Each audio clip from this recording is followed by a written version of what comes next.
You're also involved in what we talked about. You guys are really in communication with your fans, the live line. Can you tell fans how that is used and how you guys got involved with that? Well, the live line is an idea that I took to a friend of mine's brother who was working for a tech company, and I had been with a previous company that had done something like this, and uh, I didn't stay there because we had some differences of opinions, and we couldn't have a meeting of the mind. So rather than stay and try and change their business model, I went someplace else, and we started the live line, and it's basically an opportunity for the fans to listen to us, give them updates with our own voice, and to leave messages for us either in text or email. I mean, text or voicemail, and the other thing too is the live line has a lot of stuff that most people can't, get their head around yet, like, being able to talk to your favorite band. I mean, God, when I was a kid, if I knew I could have called up and left a message for Robert Plant, I would have done that I would have done it in a second. And then to know that I listened to it and that the fans out there, we do listen to this stuff, and to hear it, it's really cool. You get to have that interaction, and that's priceless. Like I said, you guys are really in touch with your fans, and the stuff that you guys do is fantastic. This summer is a big tour that you guys are going to be involved in, the Big Four, with Metallica and Anthrax and Slayer. Overseas, is there anything going to be in North America? A lot of fans want to know that. It's not up to me. I mean, I'm here playing in North America, so the answer is, where's the other three? Now, Slayer's meeting up with me in a couple of months when we get back from overseas, so the question is, where's the other two? I know Anthrax would do it, so the question is, does the remaining Horsemen want to join us?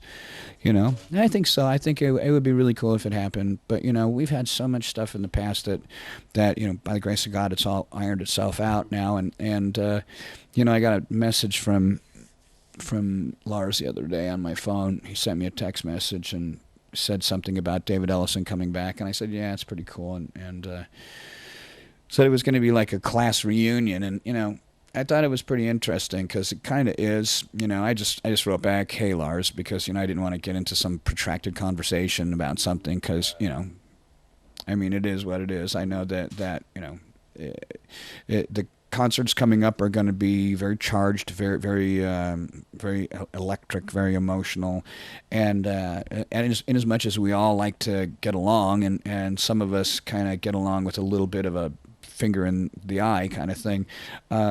I know that the stakes are going to be high for this Big Four because we are all going to have this split second of divinity to show who's got the goods, and of course the professionalism is totally different between all of the bands and the level of stuff that we do, they do. With the stuff that goes on stage, how you use an audience, how you use production and stuff like that. So, we've got a lot of things that is going to separate us from the other bands. Some things we're not going to be able to do as well as some of the other bands, and some things we're going to do a lot better than them.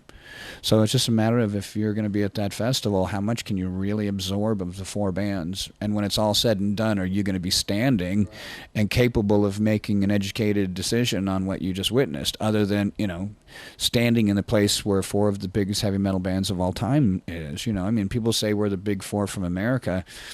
We're the Big Four in the world. Do you know what I mean? Who else is there? Maiden, Zeppelin, Sabbath, AC/DC, There's not a lot of really big bands at this level. Priest, yeah, but you're talking, that's what, 8 bands. AC/DC doesn't fit into metal category. Zeppelin doesn't fit into a metal category. They're great bands, but they're not necessarily metal. They would call themselves rock and roll. And with Priest and Maiden,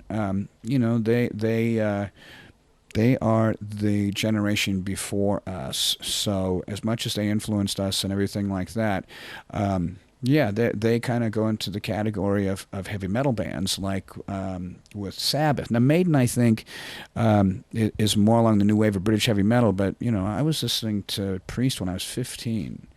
They've been around a really, really, really long time, and cool for them, good on them with the Grammy and all that stuff, and we're friends. But I really seriously think that this, being about the Big Four, talking about anybody else right now is inconsequential. So. Well, wrapping up here, we want to thank Dave for talking to us and letting us know what's going on in the future of Megadeth. And also check out this tour when it comes to your town. These guys are going to be fantastic doing Rust in Peace. Dave, man, thanks a lot for talking to us. I appreciate it, man.